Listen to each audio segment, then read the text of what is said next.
Here is the last problem from the quiz, probably perhaps the most involved, or at least the most like terms. So again, and I'm sure we're experts at this by now, but here is the distributive property. This time we don't even have to worry about fractions.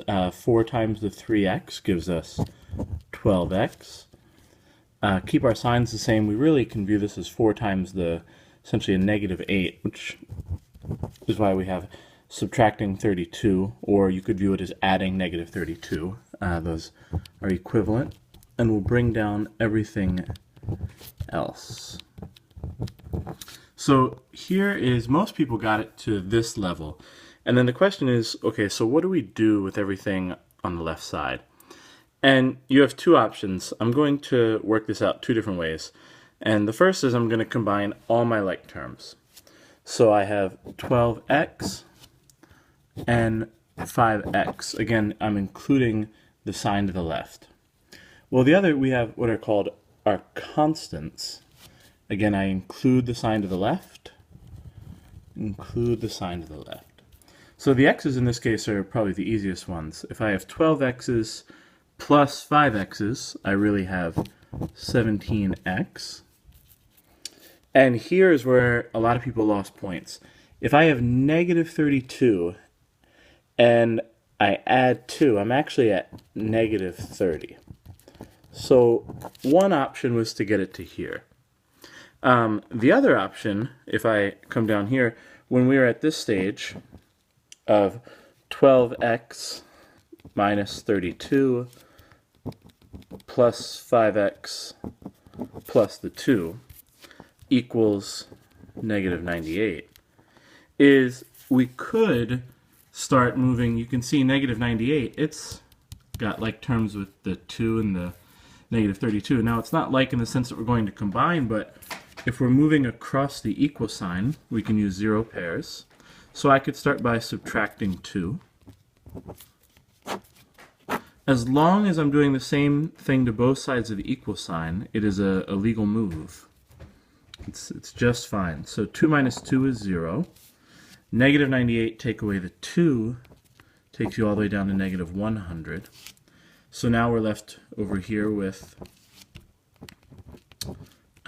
just these 3 terms. And at this point, again, you could combine the like terms of the x's, or if we want to move across the equal sign, we'll ask ourselves, well, what's the opposite of subtracting 32? And that is obviously to add 32. And so now we're left with 12x plus 5x equals negative 68. I'll make sure my 8 looks clear. And I think at this point you can see, well, clearly these 2 are like terms, so if I have 12x's and 5x's, on this side, how many do I really have? And so when we're talking about that, just that whole side, well, I really have 17x's. Just to show that we get the same thing, if I come back to the first way I was doing it, after we had combined the negative 32 and the positive 2, we have this negative 30.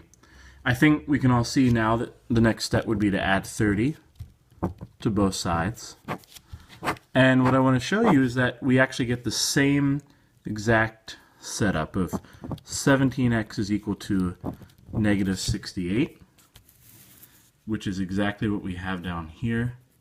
And I'm actually going to let you guys take it from there, but what you'll see is that x comes out to be negative 4 no matter what. I know I said I'd let you take it, but you can at least check your answer this way, and it's a result of dividing by 17 on both sides. We would apply the exact same thing down here. So you can use, like I said, either combine like terms all on the same side right away, being especially careful to follow the sign to the left, or you can go through and use 0 pairs on both sides of the equal sign, sort of step by step, and compare your answer. But no matter what, you get the same thing. So I hope that helped, and I look forward to everyone doing much better and acing their next quiz. Okay.